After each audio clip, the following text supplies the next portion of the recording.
বণিক ও এতিমের আমানত। খলিফা হারুন আল রশিদের শাসনামলে বাগদাদে উমর নামে এক ধনী বণিক বসবাস করত।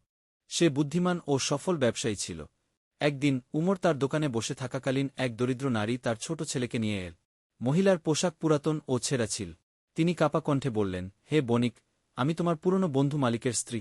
মৃত্যুর আগে সে তোমার কাছে 500 দিনার রেখে গিয়েছিল, যা তার ছেলের প্রাপ্তবয়স্ক হওয়ার পর ফেরত দিতে বলেছিল। আজ আমি আমার ছেলে ইউসুফকে নিয়ে এসেছি, তার হক বুঝিয়ে দাও। উমরের হৃদয় দ্রুত স্পন্দিত হতে লাগল।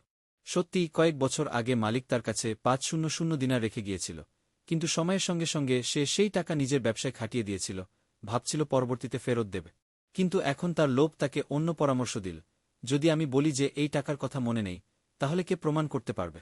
কৃত্রিম বিস্ময় প্রকাশ করে উমর বলল, আমি তো এমন কোনো আমানতের কথা মনে করতে পারছি না। সম্ভবত মালিক অন্য কারো কাছে রেখে গিয়েছিল। নারী কেঁদে ফেলল, কিন্তু আমার স্বামী তোমাকে বিশ্বাস করেছিল। সে বলেছিল তুমি একজন সৎ ব্যক্তি। উমর মাথা নাড়ল, তারপর তাদের চলে যেতে বল। বিধবা নারী ও তার ছেলে কাঁদতে কাঁদতে ফিরে গেল। অস্থির এক রাত। সেই রাতটা উমরের জন্য ছিল এক অভিশপ্ত রাত। সে শুয়ে থাকলেও ঘুম আসছিল না। তার বিবেক তাকে দংশন করছিল। সে একজন এতিমের হক নষ্ট করেছে। তার মনে পড়ল রাসূলুল্লাহ এর বাণী, সাবধান, যে ব্যক্তি এতিমের প্রতি জুলুম করবে, কিয়ামতের দিন আমি তার বিরুদ্ধে থাকব। উমরের শরীর শিউরে উঠ। যদি কিয়ামতের দিন আল্লাহ তাকে প্রশ্ন করে, তার সম্পদ, তার খ্যাতি, কোনোটাই তাকে রক্ষা করতে পারবে না।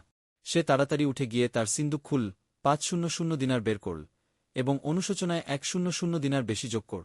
সে ফিসফিস করে বলল, হে আল্লাহ, আমাকে ক্ষমা করো। আমি এই অন্যায় সংশোধন করতে চাই। আসল পরীক্ষার সময়। ভোর হওয়ার সাথে সাথে সে বিধবা নারীর ঘরে গেল। দরজায় কড়া নাড়ল, তারপর থলেটি বাড়িয়ে দিয়ে বলল, বোন, আমাকে ক্ষমা করো। আমি ভুল করেছি। এখানে তোমার ছেলের আমানত এবং দেরির ক্ষতিপূরণ হিসেবে আরও কিছু দিনার যোগ করেছি। নারী বিস্মিত হয়ে তাকিয়ে রইল, আর ইউসুফ আনন্দে থলেটি ধরে নিল। ঠিক তখনই একটি দৃঢ় কণ্ঠস্বর ভেসে এল, থামো হে বণিক। পাশেই দাঁড়িয়েছিলেন বাগদাদের প্রধান বিচারপতি কাজী সুলেইমা। বিধবা নারী তার কাছে বিচার দিয়েছিল, এবং কাজী দূর থেকে সব কিছু দেখছিলে।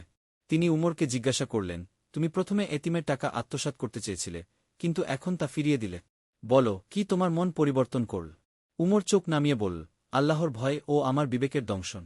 কাজী হেসে বললেন, তবে জেনে রাখো, প্রকৃত তোবা শুধু কথায় নয়, বরং কাজে প্রকাশ পা। আল্লাহ তোমার অনুতাপ গ্রহণ করুন। বণিক ও এতিমের আমানত। খলিফা হারুন আল রশিদের শাসনামলে বাগদাদে উমর নামে এক ধনী বণিক বসবাস করত। সে বুদ্ধিমান ও সফল ব্যবসায়ী ছিল। একদিন উমর তার দোকানে বসে থাকাকালীন এক দরিদ্র নারী তার ছোট ছেলেকে নিয়ে এল। মহিলার পোশাক পুরাতন ও ছেঁড়া ছিল।